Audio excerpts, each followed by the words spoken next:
음, 오늘은 안중근 의사의 삶에 대해서 좀 이야기해보는 시간을 가지려고 해. 그럼 왜 본격적으로 방송 시작하면서 왜 안중근인가? 뭐, 많은 사람들이 좀 궁금해하는 사람이 좀 있을까? 모르겠는데, 일단 이유는 그 많은 사람들이 이제 안중근 하면은 독립운동가, 뭐, 이토 히로부미를 쏘고 민족의 독립을 수호하고자 한 독립운동가, 민족주의자. 이렇게 생각을 하는데 이게 틀린 말은 아닌데 굉장히 안중근 의사의 어떤 단면만 보는 시각이라고 생각을 해. 왜냐면은 안중근 의사는 민족주의자이고 독립운동가이기 전에 동양평화주의자였고 세계평화주의자였기 때문이야. 그 뭐 안중근 의사의 사상 이런 거에 대해서는 다음번에 안중근 의사의 동양평화론에 대해서 좀 자세히 알아보는 시간을 가지고 싶고, 어쨌든 이 방송도 안중근 의사의 정신을 아주 내가 미약하게나마 21세기에 어떻게든 좀 계승을 해보기 위한 그런 하나의 시도라고 볼 수 있기 때문에, 나는 그렇게 생각하기 때문에, 그래서 안중근 의사의 일생에 대해서 오늘은 한번 알아봤으면 좋겠어. 안중근 의사는 1879년 9월 2일에 황해도 해주에서 출생하셨어.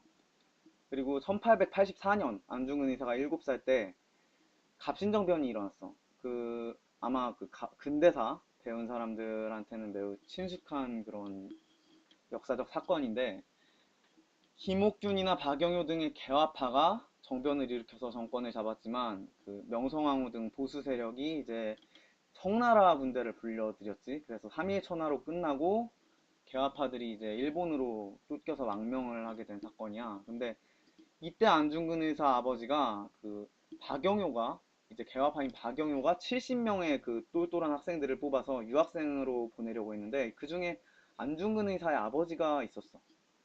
그래서 갑신정변이 이렇게 실패하게 되니까 안중근 의사도 쫓기는 신세가 됐지, 안중근 의사 가족이. 그리고 7살 때 그래서 그런 이유로 신천군 청계동 산속으로 온 가족이 피신을 하게 돼. 이때 그리고 안중근 의사는 서당에 들어가서 한문을 익히게 돼.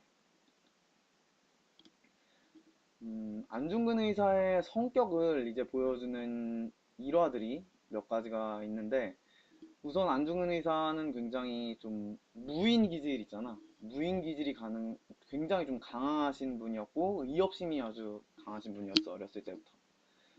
그, 어렸을 때부터 그 사냥꾼을 쫓아다니면서 사냥을 배우는데, 그 주변 친구들이 너 그렇게 공부 안 하고 무식하게 사냥만 하고 다녀가지고 나중에 뭐가 되려고 이러냐 하고 순수를 두려고 하니까, 안중근 의사가 그 초패왕 항우가 말하기를 뭐 사나이는 영웅은 세 글자, 자기 이름 세 글자만 쓸 줄 알면 뭐 그게 다 뗀 거다, 뭐 이런 식으로 하면서 그 말 무시하고 계속 사냥을 같이 다녔다고 해.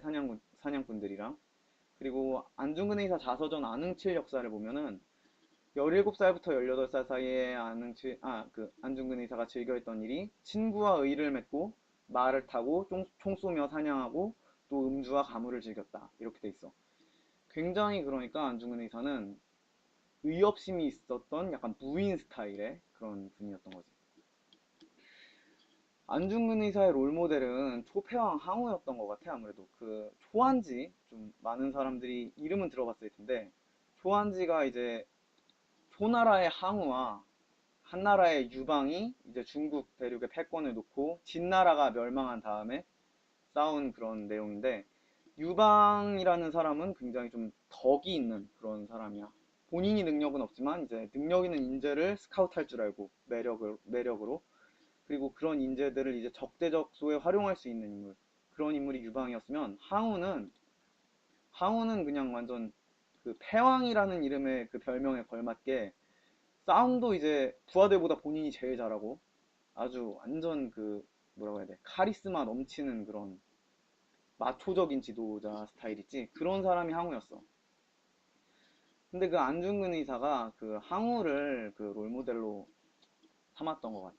그 이번 그 아까 얘기한 그 이름 석자만 쓰면 된다 이런 것도 있지만, 이제 뒷날 일본군과 전투에서 그 패해서 이제 달아나야 될 그런 찰나에 무조건 그냥 덤벼가지고 안중근 의사가 목숨 바쳐가지고 장렬히 산화를 하겠다. 이래가지고 죽음을 각오하고 돌격을 하려고 했는데 그때 항일투사 동료가 안중근 의사를 말렸어. 그 영웅이라면 모름지기 굽힐 때를 알아야 된다. 그때 안중근 의사가 그 설득에 넘어가면서 어떤 생각을 했냐면 조폐왕 항우가 유방에게 밀려가지고 졌을 때 만약 그때 자살을 하지 않고 오나라로 도망을 가서 다시 재기에 성공했더라면 더 뭐 또 다른 기회를 잡을 수 있지 않았을까. 그렇기 때문에 진정한 영웅은 굽히고 달아날 때는 달아날 줄 알아야 한다. 이렇게 생각을 하면서 철수를 하셨다고 해요. 그리고 만약에 이때 안중근 의사가 그 의분에 못 이겨서 일본군에게 돌격을 하셔가지고 만약에 전사를 하셨다면 지금 우리가 아는 안중근은 없지 않았을까 싶어. 정말 정말 다행스러운 일이지. 어쨌든 1894년에 그 이후에 동학농민운동이 일어나.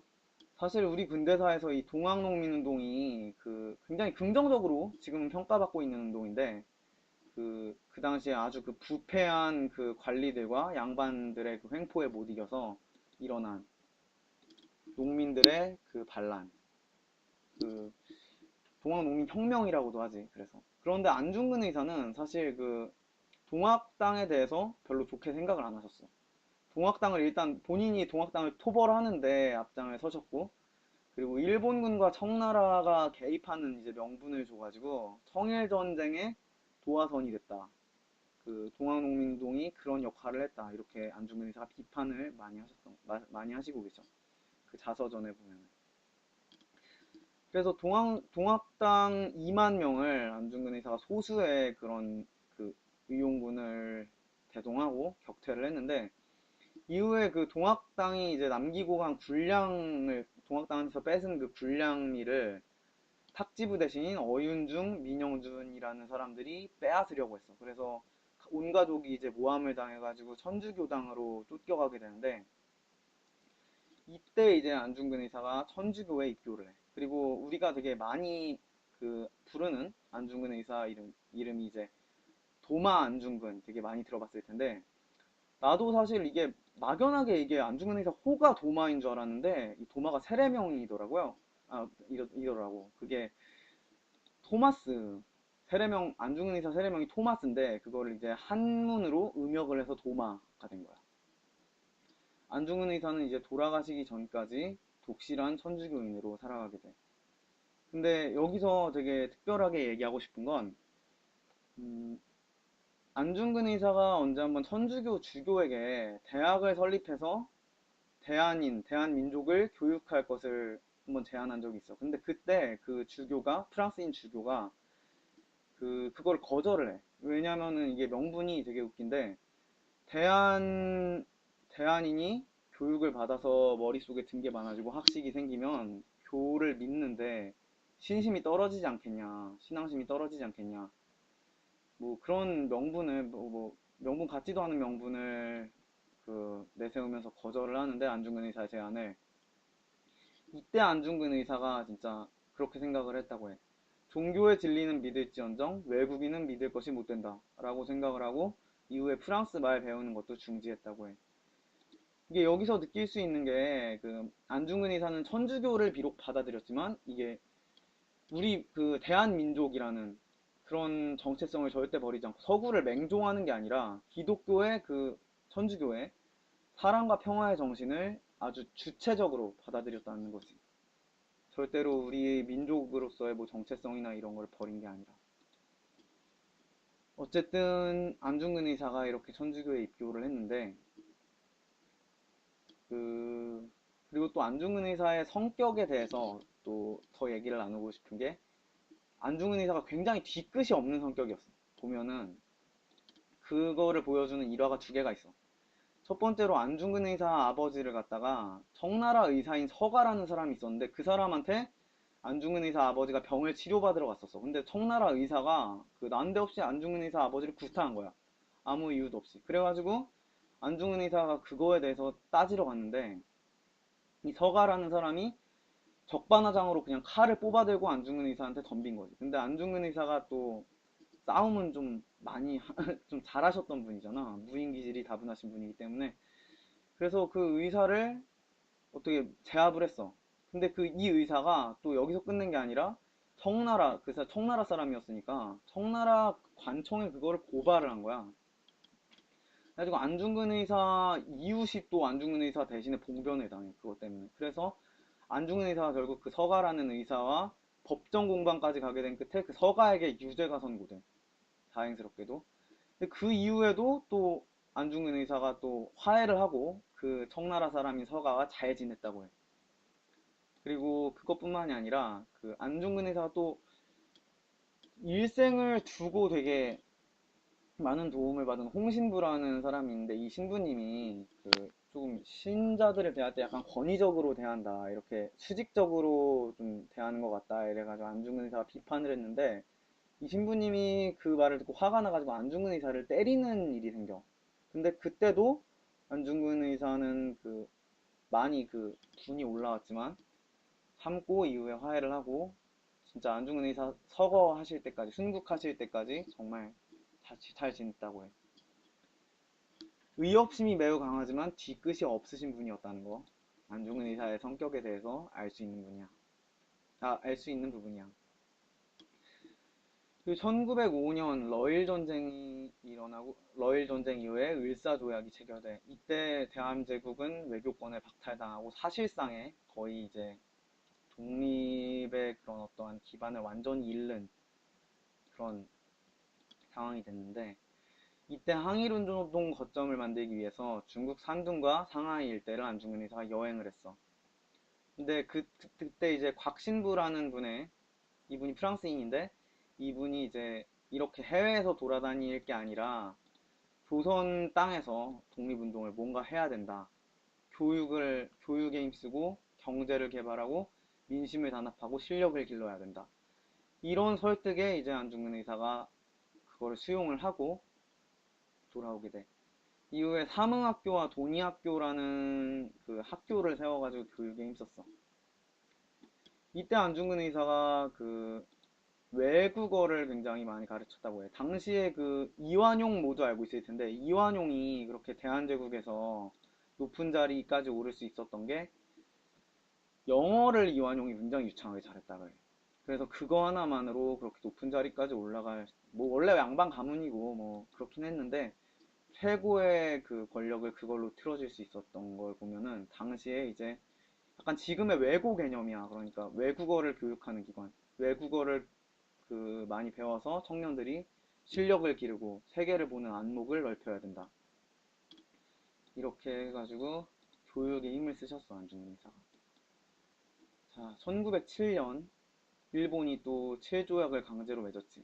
이후 고종황제 그러니까 광무황제가 폐위당하고 대한제국 군대가 해산이 돼. 안중근 의사가 이때 1907년에 한 일이 국채보상운동, 그 나라 빚 갚는 운동 있지. 이게 사실 뭐 이거에 비유될 만한 사건이 이제 97년도 IMF 때 금모으기 운동인데 이 국채보상 운동이 진짜 그 대한인들의 어떠한 그 민족의식, 그 민족에 대한 사랑 이런 걸 열의, 독립에 대한 열의 이런 걸 되게 잘 보여주는 운동이야. 그 당시에 그렇게 민간에서 국제보상 운동을 해가지고 모인 게 1년치 예산이 모였다고 하거든. 정말 어떻게 보면 의미가 있었던 일이지. 그리고 이후에 북간도와 연추, 러시아 연추를 거쳐서 블라디보스톡으로 가셨어. 이듬해 1908년 안 의사가 30세 때 이제 6월에 의병들을 거느리고 부대를 나눠가지고 두만강을 건너. 그 이제 국내로 이제 진공작전을 한 거지. 그 당시에 의병의 규모가 한 수백 명 정도였다고 해. 근데 이렇게 전투를 해가지고 포로로 잡은 일본인들, 뭐 일본군 군인도 있었다고 하고 뭐 상인들도 있었다고 하는데 이 일본인들을 석방을 해. 이거에 대해서 사실 그 독립군들 사이에서도 되게 안중근 의사가 이걸 석방한 거에 되게 불만을 품고 막 등 돌리고 가버리는 의병장도 있었다고 할 정도로. 근데 이게 안중근 의사가 왜 이렇게 석방을 했느냐, 이게 국제법상 전쟁포로는 원래는 이렇게 가두어 놓고, 절대 죽이면 안 되고 가두어 놓고 먹이고 국제법으로 이렇게 국제재판소에서 처벌을 해야 된다고, 그렇게 국제법으로 되어 있기 때문이야. 근데 당시에 이제 의병들이 뭐 어떻게 그렇게 가둬 놓을 만한 감옥이나 이런 시설 같은 게 이게 잘 구비되어 있을 리가 없잖아. 그래서 일본인들을 그냥 석방을 해, 포로로 잡힌. 근데 이게 진짜 비극으로 끝난 게, 이 석방해준 일본인들이 그 이후에 그 더 많은 일본군을 이끌고 와서 안중근 의사와 의병들을 이제 기습을 해. 그래서 의병들이 완전 참패를 당하고 뿔뿔이 흩어져. 그리고 안중근 의사가 이제 한 달 반 동안 그 풍찬 노숙을 그냥 막 떠돌아다니면서 어떻게 도망 다니게 되는데, 이때 말로 다 할 수 없는 고초를 겪었다. 그리고 친일 단체인 일진회에 사로잡혀서 죽을 뻔하기도 하셨다고 해. 이렇게 모진 고초를 겪으시고 안중근 의사가 1909년에 크라스키노 그 연추, 러시아 연추에서 12명의 동지들과 함께 그 우리 그 유명한 그 안중근 의사 그 손바닥 그 도장 있지. 여기 왼손 약지를 절단하고 대한독립 글자를 혈서를 쓰시고 단지동맹을 결성해. 이후에 이제 교육에 힘쓰다가 블라디보스톡으로 갈 때 다시 안 돌아오겠소. 동지들에게 천명을 하고 이토 히로부미가 하얼빈에 온다는 사실을 알게 돼서 그 출발을 하게 돼. 이토 히로부미를 처단하기 위해서. 이때 안중근 의사가 남긴 유명한 시가 있는데, 장부가라는 시인데, 이 안흥칠 역사 책을 내가 잠깐 참고를 해서 소개를 하고 싶어. 이게 뮤지컬 안중근, 뮤지컬 영웅인가? 맞아, 영웅이었던 것 같은데, 거기서 이제 노래로도 만들어져가지고 불리는 그런 시인데, 장부가 세상에 처하며 그 뜻이 크도다. 때가 영웅을 지으며 영웅이 때를 지으리로다. 천하를 응시하며 어느 날에 업을 이룰고 동풍이 점점 차가워 장사의 의기가 뜨겁도다. 분개히 한번 가면은 반드시 목적을 이루리로다. 쥐도적 이또여 어찌 즐겨 목숨을 비길꼬 어찌 이에 이를 줄을 헤아렸으리오. 사세가 고연하도다. 동포여 속히 대업을 이룰지어다. 만세여 만세여 대한독립이로다. 만세여 만만세여 대한동포로다. 이런 시를 이제 남기고 안중근 의사가 출발을 하죠. 이토 히로부미, 조선 침략의 원흉이 이토 히로부미를 처단하기 위해서. 그해 1909년 10월 26일 오전 7시쯤 안중근 의사는 이제 동료에게 선물 받은 배기해제 단총을 가지고 하얼빈 정거장으로 향해 9시쯤 열차가 도착을 했고 9시 반쯤 이토 히로부미에게 4발을 쏘셨어. 이때 정말 사실 안중근 의사가 그 확신이 없으셨던 게, 그 과연 이토를 처단할 수 있을까 확신이 없으셨던 게, 이토 히로부미 얼굴을 안중근 의사께서 잘 모르셨어 그 당시에. 근데 다행히 이제 이토 히로부미가 열차에서 내리고 어떤 사람들이 이제 이토 이름을 부르니까 거기에 화답하기 위해서 이렇게 손을 흔드는 제스처를 딱 보이니까 안중근 의사가 이제 아셨던 거지. 아, 이 사람이 이토다. 그래서 안중근 의사의 총알 4발을 통해서 이토 히로부미가 처단이 되었지. 이후 안중근 의사는 그 꼬레아우라 이게 대한만세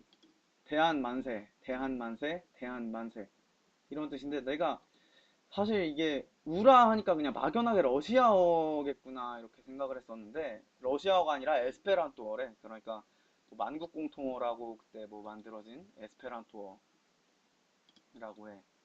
그래서 대한 만세를 삼창을 하고 이제 안중근 의사가 붙들려서 그 가게 돼. 러시아 헌병대에 붙들려가지고 이후에 일본 재판소로 넘겨지는데, 거기서 안중근 의사가 본인은 대한국 의병 참모중장이고 군인 신분이고, 그러니까 사실은 안중근 장군이라고 하는 것도 틀린 말이 아니야, 내가 생각했을 때는. 왜냐면 안중근 의사 본인이 이제 대한의용군 군인 장군의 신분이고 전쟁포로로서 국제법에 의해서 다루어져야 한다. 이렇게 주장을 하셨고, 그렇기 때문에. 근데 일본이 그렇게 국제법으로 안중근 의사를 처벌하고 싶지가 않았지, 당연히 일본 입장에서는. 그래서 안중근 의사가 자서전에 그렇게 한탄을 하셨어. 재판장에 판사도 일본인, 검사도 일본인, 변호사도 일본인, 통역관도 일본인, 방청인도 일본인. 내가 언제 일본에 귀화한 적이 있었던가? 근데 왜 나는 지금 일본 법정에서 일본법에 의해 재판받고 있는가?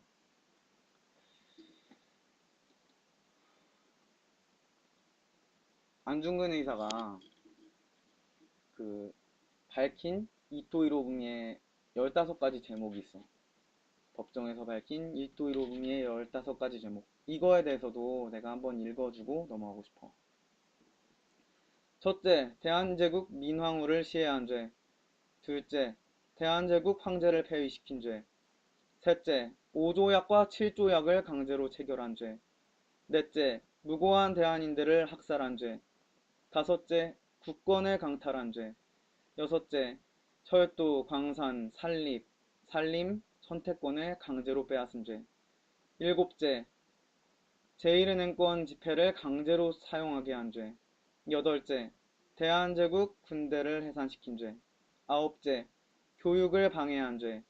열째, 대한인들의 외국 유학을 금지시킨 죄. 11번째, 교과서를 압수하여 불태워버린 죄. 12번째, 대한인이 스스로 일본인의 보호를 받고자 한다고 세계에 거짓말을 퍼뜨린 죄. 13번째, 대한제국과 일본 사이에 분쟁이 쉬지 않고 사륙이 끊이지 않는데 대한제국이 태평무사한 것처럼 위로 천황을 속인 죄. 14번째, 동양의 평화를 깨뜨린 죄. 15번째, 일본 천황의 아버지인 태황제를 시해한 죄. 이렇게 이토 히로부미의 15가지 죄를 안중근 의사께서는 당당하게 법정에서 밝히셨어. 그럼에도 불구하고 안중근 의사에게는 사형이 선고되었지. 사형의 이유라는 게 이런 사람이 세상에 살아있으면 많은 대한인들이 그를 본받아 일본인의 안전을 위협할 것이다. 이런 죄목으로 안중근 의사에게 사형이 선고되었어. 이에 안중근 의사가 이제 자서전에 쓴 게 나는 과연 큰 죄인이다. 어질고 약한 대한제국 인민이 된 죄로다. 이렇게 쓰셨지. 이렇게 한탄을 하셨지. 그래도 일본인 안중근 의사가 감옥에 그렇게 갇혀 계신 때도 일본인 부장인 아오키와 간수 다나카 두 사람은 안중근 의사의 평화정신에 감화되어서 그리고 안중근 의사도 이들에 대해서 굉장히 호의적으로 서술을 하고 계셔. 그래서 안중근 의사의 평화정신은 일본인들마저도 몇몇의 양심 있는 일본인들마저도 감동을 시킨 거지. 현재 혼슈 북부 미야기현 구리가라시에 위치한 대림사라는 절이 있는데 거기 그 절에서는 아직도 안중근 의사를 모시고 있다고 해. 이 절 역시 일본군 헌병이었던 당시 안중근 의사와 친하게 지냈던 일본군 헌병 치바 도시치라는 사람이 건립을 한 거라고 해. 이후 프랑스인 신부 홍신부와 연애를 하고 고해성사, 미사성세, 성체성사 이렇게 하고 안중근 의사의 자서전인 안흥칠 역사는 끝이 나. 굉장히 이게 안중근 의사의 삶은 뭐 그 당시 워낙 비극적인 그런 시대 상황에서 양심을 지키고 이렇게 순국을 하신 안중근 의사의 삶인데 이거만큼 또 비극적인 것이 사실 안중근 의사가 돌아가시면서 유언을 몇 가지 쓰신 게 있는데 그 중에 지금 제대로 지켜지고 있는 것이 하나도 없어. 그러니까 일제가 안중근 의사를 이렇게 사형을 시킨 다음에 그 안중근 의사의 묘를 만들면 여기가 독립운동의 성지가 될 것이다. 이렇게 판단을 하고 그 묘를 안중근 의사 묘를 이제 찾지 못하게 아예 묘를 안 만들어 버리고 그래서 안중근 의사 그 유해가 지금도 아직도 우리가 발굴이 안 됐어. 근데 안중근 의사는 돌아가시면서 유언에 조국이 광복이 되면은 이제 유해가 대한의 땅에 묻히기를 소망한다. 이렇게 발언을 하셨는데 그게 잘 안 지켜진 거지. 그리고 이후에 또 안중근 의사가 장남 안분도라는 분이 이제 분도도 사실은 세례명이야. 베네딕토. 근데 그 장남 분도는 신부가 되게 하라. 이렇게 유언을 하셨는데 그 장남도 12살에 일찍 목숨을 잃어. 그래서 사실 안중근 의사가 돌아가시면서 남긴 유언이 지금까지도 지켜지고 있는 게 하나도 없어. 음, 어쨌든 비록 안중근 의사의 삶은 이렇게 짧았고 매우 짧았고 어떻게 보면 비극적으로 끝났지만 32년간의 삶이 비극적으로 끝났지만 이렇게 사형을 당하심으로써 그 안중근 의사가 마지막까지 남기신 평화의 정신은 지금 이 시대를 살아가는 우리들도 충분히 본받아야 하고 정말 우리가 거기서 배울 점이 많다고 생각해. 오늘 방송은 여기까지 할게. 지금까지 시청해줘서 고마워.